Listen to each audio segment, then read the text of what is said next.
Hello and welcome to another tutorial. So we're going to be continuing to extend the character motor today. And so previously we had set up stuff so that there was an interface that AIs could be using. And we got that working in a bit of a basic way. It was enough where the AI could happily move around, but it was definitely something where there was room for us improving how it moves. And so that's going to be our focus today, is going to be polishing and improving the character motor, in particular focusing on the AI character motor side of things. So let's dive on in. So the way things work at the moment is a lot of the logic is handled within the actual navigation side of things.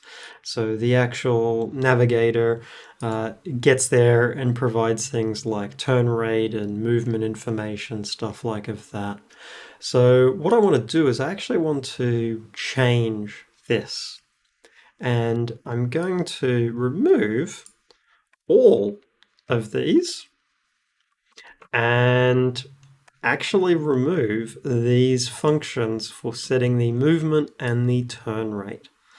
And I'm going to do that because what I want to do is I want to change a bit of how it's actually working. So I want the navigation to more be sending higher level instructions and the motor to translate them. So in a case like of this, I want the instruction to be stop. Not stop or go routines, but just stop. Same down here. So any of the ones where we were halting movement, we're just going to change that to be a stop. We don't have any extra settings here, although we do have these ones that we don't need anymore. So those settings will all go. And then what I want to be able to do is I want to keep it really high level here. I want to be able to say, okay, well, AI motor, I want you to steer towards, and I give it the target position. So we tell it the target location to steer towards, and I'm going to remove those extra bits of vector to target because we don't need those. So we tell it the location to steer towards. Now we already have a rotation speed for the character. We also already have things like a destination reach threshold, so that we don't need to check because we're doing that in the navigation side, but we could if we wanted to give it a margin of error so it could choose to stop. So I'm going to pass that through for now. We likely won't need it, but it's just something there as a potential resource. And we also have our maximum movement speed. So this is the structure that I want to have for this. So then in our character motor, well, one of the things we'll have is a public void stop. And stop is just going to go, well, input move becomes a vector 2, 0. So it's quite straightforward. But then we have our steering one. So we have steer towards. So that gets a vector 3 target, float of a rotation speed, float for, I think, we can call that stopping distance, and a float for the speed that it is trying to move at. So we'll bundle everything into this one steering command. So let's think about what this needs to do. We need to work out where we are facing. So there is just a general aspect in terms of the movement towards it. That's a key part of it. We want that movement to be based upon where we are looking, though. So we've got two parts. We have turning and looking. And we want to be able to actually prioritize that so that if we have a really large turn that we would need to do, that we actually stop or potentially slow down before doing that movement. So we want to be able to do that. We want the character to be able to decide, oh, no, this is too large a turn that I need to do, let's just actually not move until we've completed the turn. So that's what we're going to set up to start with, is it actually turning to face the target when it needs to. So to get the direction that we would need to turn, what I'm going to do is I'm going to firstly go through a couple of steps to work out our actual target velocity. So firstly, we need to get the vector to our target. So that's going to be our target minus our transform position. And I'm going to remove the y component for that. We generally work in 2D. Get the vector to the target. Then I want to work out what is our desired velocity.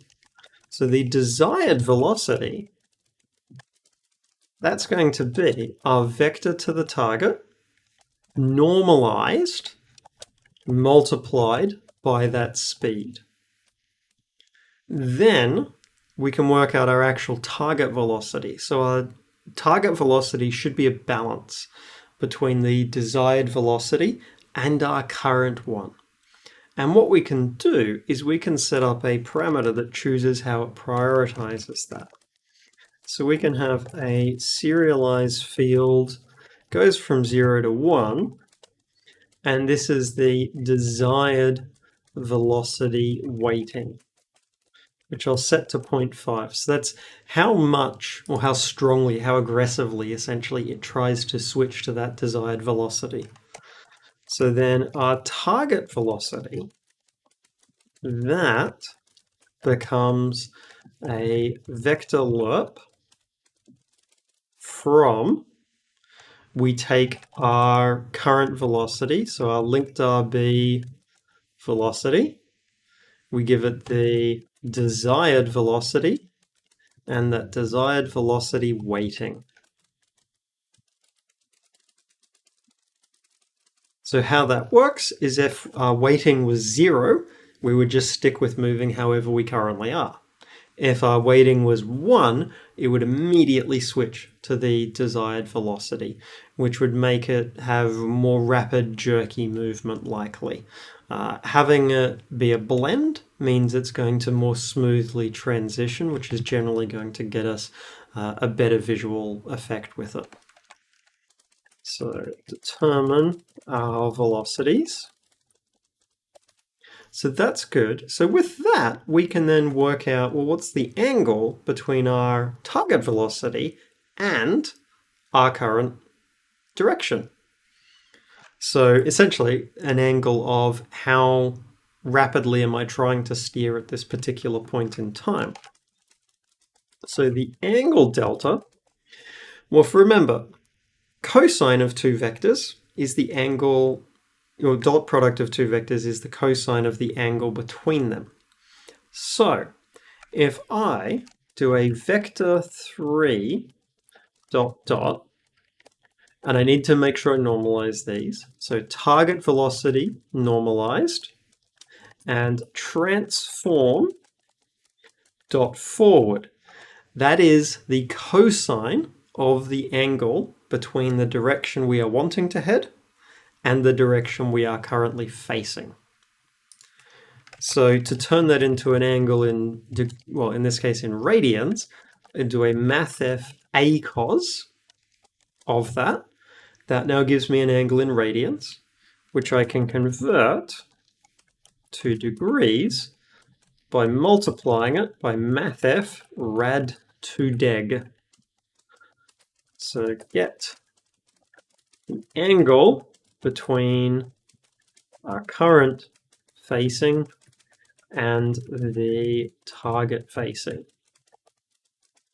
Because what this is something we can then do is we can then check, is that angle so large that we should not allow movement to happen? So I can have here a setting that what this is going to be is this is our maximum angle that we are allowed to be before we prevent movement. So max angle to permit movement And I'm going to say that that's 30 degrees. So it'll be 30 degrees either side. So it is a 60-degree arc, but it's 30 degrees either side of the way we are currently facing. Now, what I then am able to do is I can go, okay, are we needing to turn too far? So F, our angle delta, is greater than the max angle to permit movement, then I need to be able to prevent movement from actually happening. So what I can do is I can have a movement penalty, which by default could be, I'll make that actually movement scale. So 1 means it's not going to affect it at all. I could also have a rotation priority, which might be 0. So how important is it for us to actually rotate?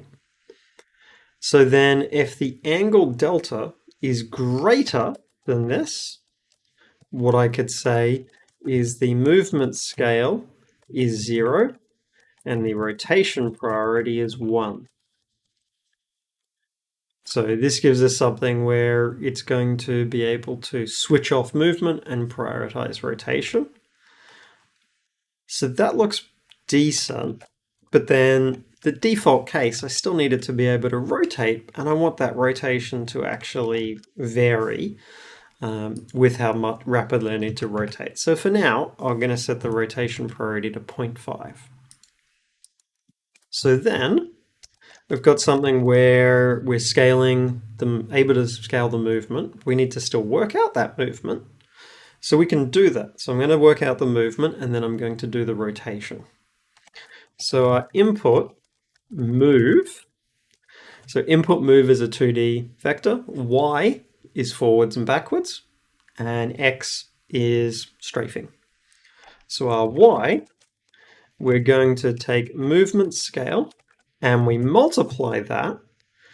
We need to know how much of the movement to apply forwards and backwards. So we've got our velocity.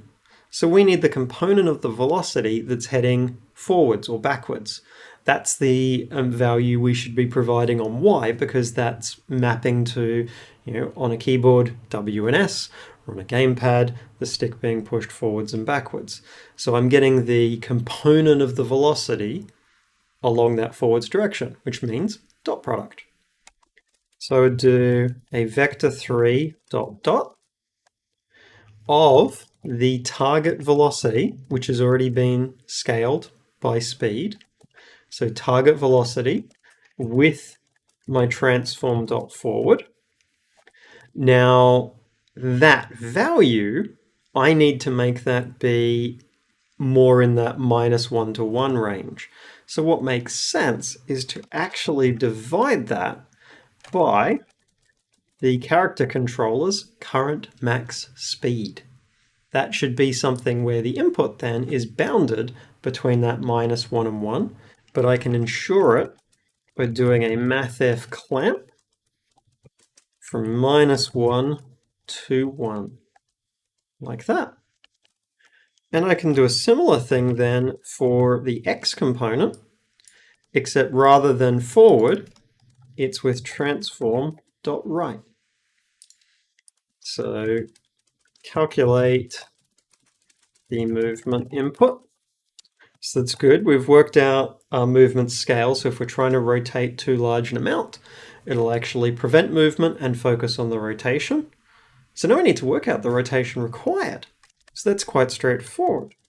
So our rotation required, I can calculate this using information I've already got. But one of the first things I need to do is I need to know, am I rotating left or right?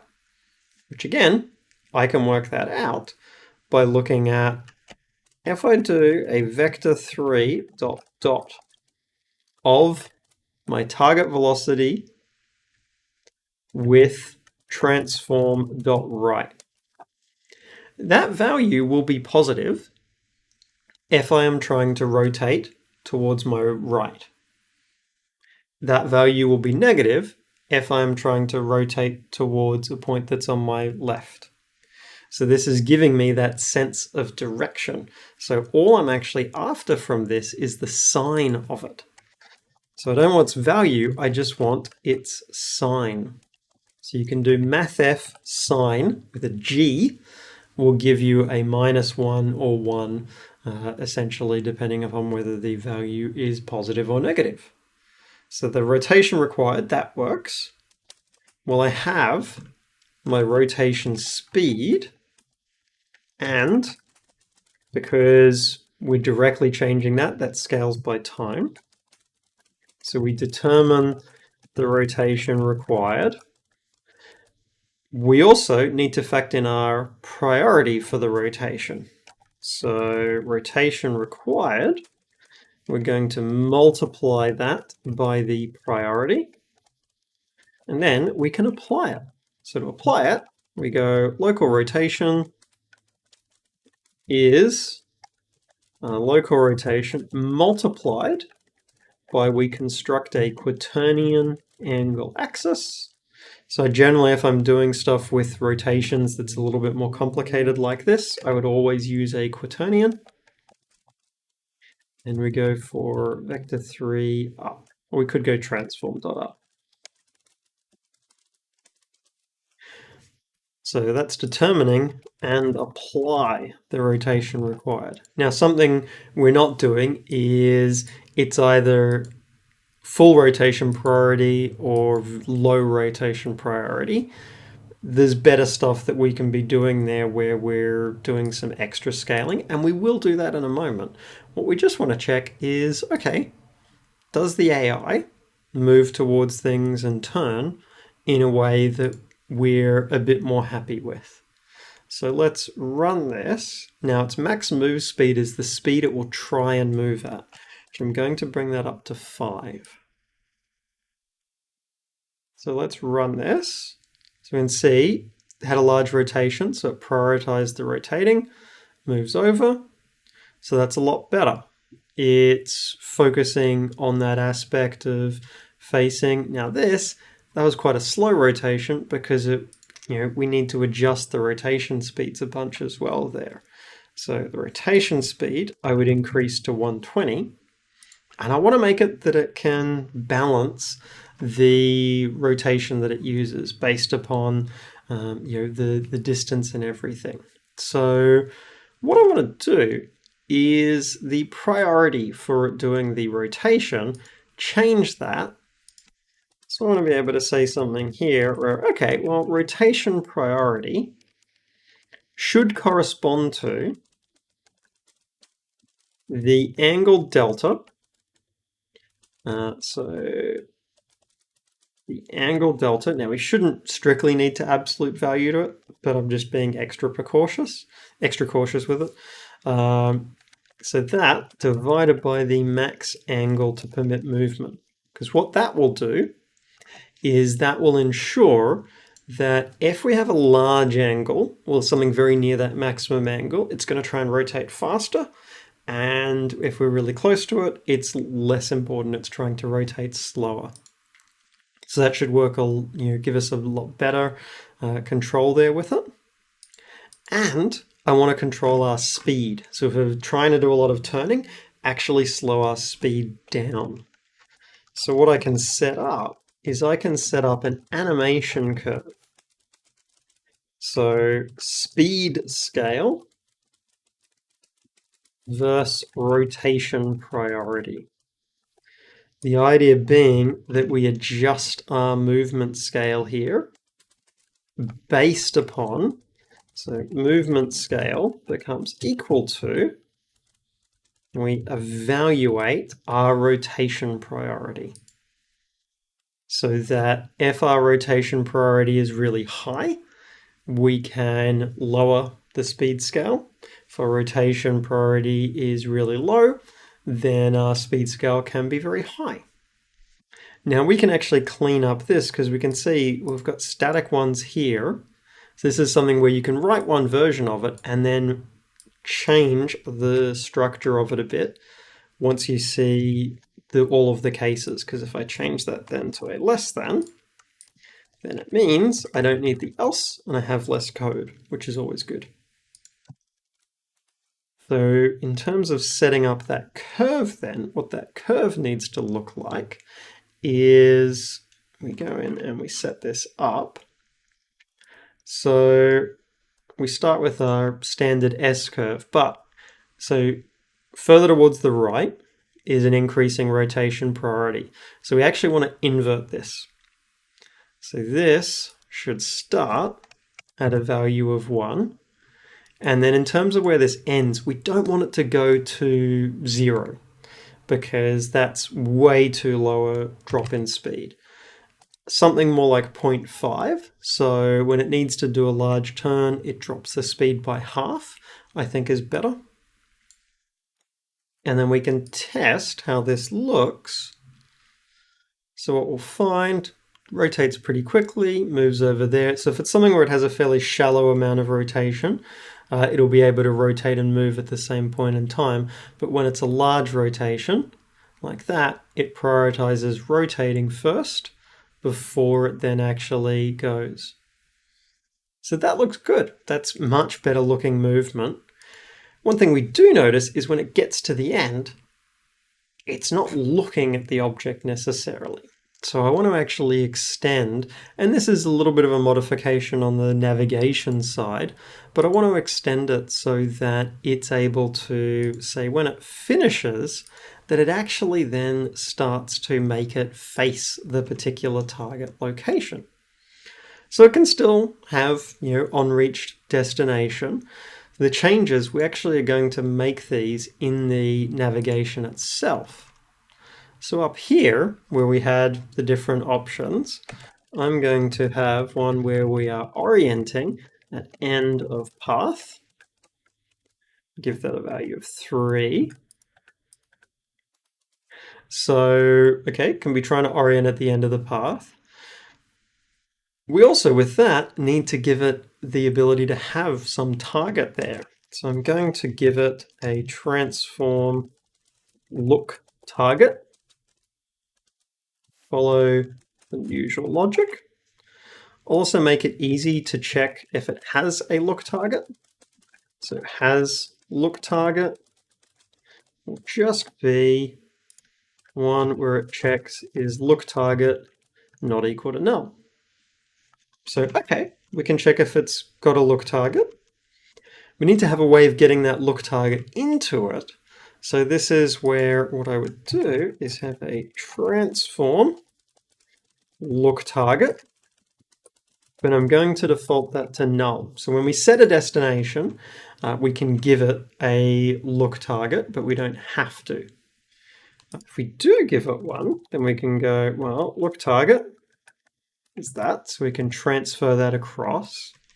Now, this scenario here where we are potentially already near the destination and it just returns true, we know in this case it's not finding or following the path while close to it because that would have been caught here.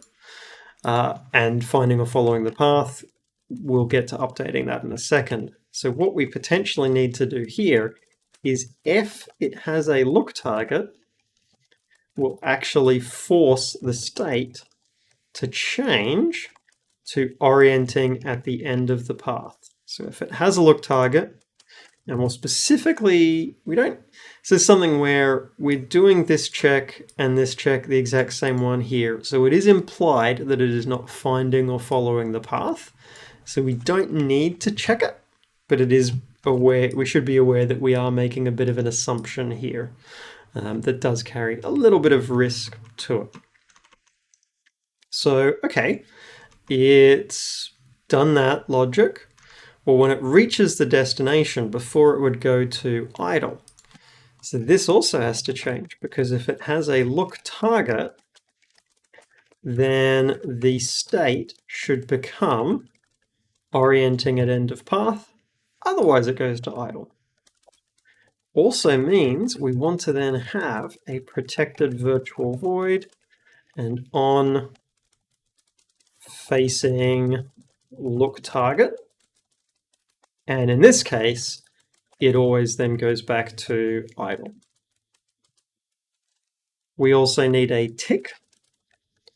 So it won't be path found, but it will be orienting at end of path.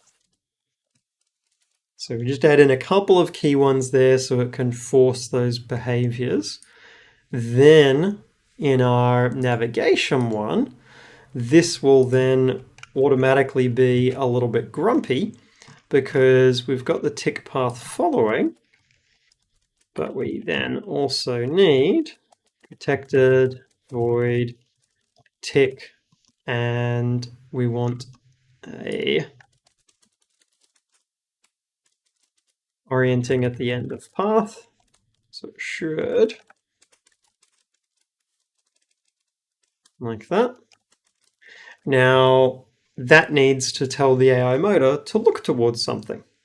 So the way I want this to be able to work is I want to be able to go, okay, well, AI motor, look towards, and tell it here's the target.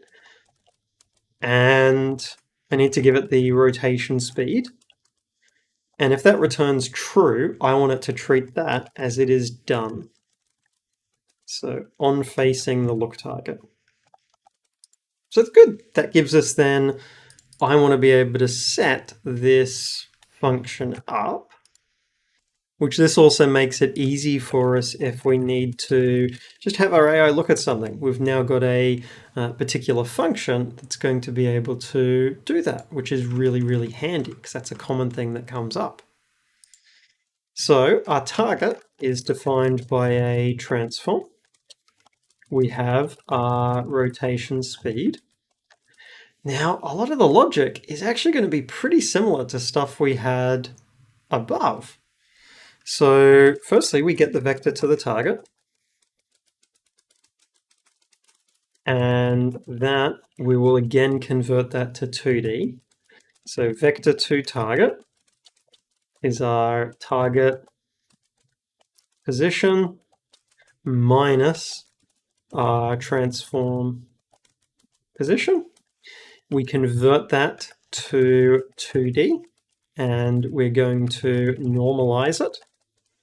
So that's getting the 2D vector to the target. For something like facings, that's very common that we just work in 2D. We need to know if we're already looking at it because we don't want it to, there's a risk of if it's, we're not careful that it could oscillate. So it'd be really handy to keep track of an angle that's essentially our max angle to consider that we're looking at something. So max angle to treat as looking at. I'm going to set that fairly small, so 5 degrees, because we don't want that to be large at all. So then we want to get our angle to the target. Are we already looking at the target? So we can get our angle. So the angle to target, similar to what we were doing before, we have an ACOS. We do the vector 3 ... Our vector to the target with our transform .forward, and we're going to convert that to degrees. Now you can work a lot of this stuff in radians, a bunch of the stuff you can work without even needing to do the ACOS. This is something where initially having it using the ACOS and converting it to degrees makes it a little bit easier for managing it. Once you know that it's working, then that can be done as an optimization for it. So with this, well, if the angle to the target is less than or equal to max angle to treat as looking at, then we're done. There's nothing further to do. So it's actually a public bool. And we'll return false by default. And then here, we rotate the character. So look towards the target. So we work out the rotation we need to do, which again, similar approach to what we did before. We use sign, S-I-G-N, to work out whether we're trying to rotate left or right. And we do a vector 3 ... of the vector to the target. We don't need to normalize it because we already have. We do that with the transform.right multiplied by the rotation speed and time, and then we apply the rotation. So transform local rotation is the local rotation multiplied by our quaternion, and we generate the quaternion around the axis with the rotation required and the up vector. Trigger use transform.up. So this should mean it's possible for it to look at it. Now we do need to make sure that it gives it that destination. So if we look at where we set the destination, we can see in our AI, here is where we set the destination. So we give it the interaction point, and then we can just say selected object transform. So we can tell it what it needs to be looking at. I've set that up so it should be able to look at it. Now, the thing we need to make sure we also add in is with our update for the navigation, if our state is equal to our orienting at the end of the path, that we tick that particular one. Otherwise, it won't try to do it, and it can just get stalled waiting for that to happen, and it never will. So if we watch the AI now, we're expecting it to happily move over to stuff and then turn to face it. So it goes and uses it. And then what it will do when it picks a new area to head to, it will, which it might have, I think it picked, yes, it really wanted food from the microwave. So it'll head over to the TV, turns to look at it. So we've got that facing, so it turned that on, goes to the bookshelf, turns to face it. So we've got a much better looking set of movement there for this, which is great. So that's some good improvements there for the character motor. So there are also a couple of improvements that we want to look at making for our player side of things. So for the player character motor, a couple of things that would be really useful to add in here is our input system stuff. Be nice to actually be able to override these in case we have a child class of the player character motor. So I'm going to make it a bit easier for overriding all of these.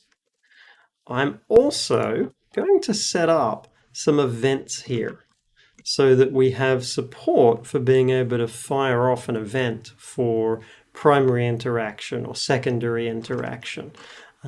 That's something that can be quite helpful for the particular ones here. Now, crouch things like of that, we wouldn't necessarily need to have those, and we've already got a bunch of other things that can be useful there. But these would be ones where I would set up a Unity event, and we'll need to bring in using a Unity engine.events. And I'm going to also set up header player motor, make it a little bit clearer what things relate to. So on primary action, and we'll have an on secondary.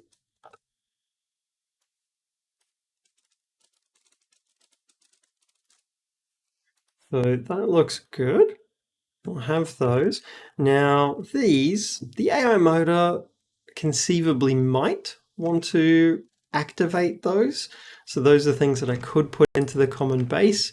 We don't really have a method in the player one that would actually be, well, sorry, in the AI one that would be firing that off at the moment. But these would be useful events to put in the base one. So we'll actually put those into the events in the base character motor. And these will both be protected. So then the player character motor can activate these.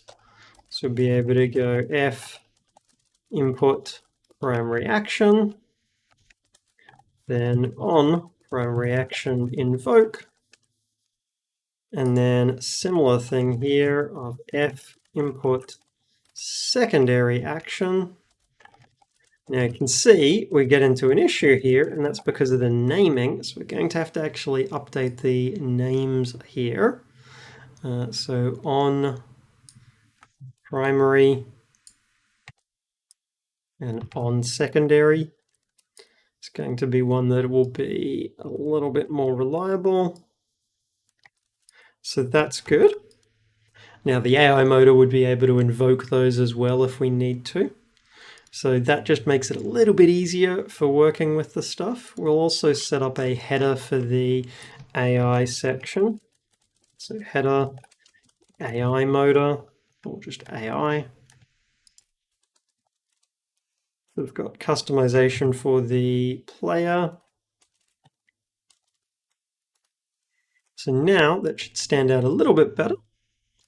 And with the AI motor, you can see we've still got all of those other ones that we'll activate. We've got our primary and secondary, and AI specific stuff is nicely grouped, which is good. And if we looked at the player motor, then we would see the same thing there, but with the player motor, it's going to have the different entries here. So just the camera. So that's good. We've made it that we have our AI motor is now steering using some better mechanics that we're a bit happier with, that give a bit movement that makes a bit more sense, and is also very closely aligned now with generating similar inputs to what a player would with using a gamepad or keyboard or mouse, things like that. So we're generating look inputs, we're generating move inputs. We could be having the AI jump or crouch, so those are things that AIs inherently now have access to because of the fact that they're going through the character motor. And we've made things a bit easier for if we're extending things further going forward in the future. So if we want to make it easy to get this into other projects, the easiest way for that is exporting a package. So if you select a folder and right click, you can go to export package. Now it'll bring in dependencies, but it tends to bring in a lot of stuff. So I would get rid of, in this case, I can get rid of the AI folder because I just want to bring in the essential things. So I'm going to get rid of the debug UI. Damage zone I will keep, but Blackboard I don't need to keep. The scripts, all of those would come across. Gravity tracker is needed, but smart objects I would get rid of. So I'm not bringing in any of the scenes here, and I'm only bringing in the key bits that are absolutely necessary. So our first person controller, so the AI character motor code is brought in, but not the prefab, because that brings in a lot of extra dependencies. So it depends upon what you're wanting to package into it, is a major decision here. If I want something that primarily is the player and doesn't bring in the other bits, then this is what I would bring in. If it was bringing in the AI, well, and I would need to bring in then the base AI. I'd need to bring in navigation side of things. It gets to be a lot. So I'm just going to export just for the character motor side. Still will have the AI motor, but is not forcing a particular navigation system or things like that. So export that, and I can just override that package. So then I've got that ready to go, and that's able to be easily imported into another project, which makes things really simple and easy for working with. Thanks folks, hope you found the video interesting and helpful. If you have, chuck a like and subscribe, it really helps out, it's really appreciated. If you're looking for the code for the project, it is available up on GitHub. There is a link to that in the description below, and the code, you can use it in any of your own projects, commercial or non-commercial ones. If you're looking to track down a particular video or find related ones, then in the description I also have a link to the video archive, which is a searchable archive that contains all of the videos, so you've got access to that. If you have any questions, chuck in a comment below. And if you're looking for other ways to support the channel, then I do have a Patreon, and there is a link to that in the description as well. But until next time,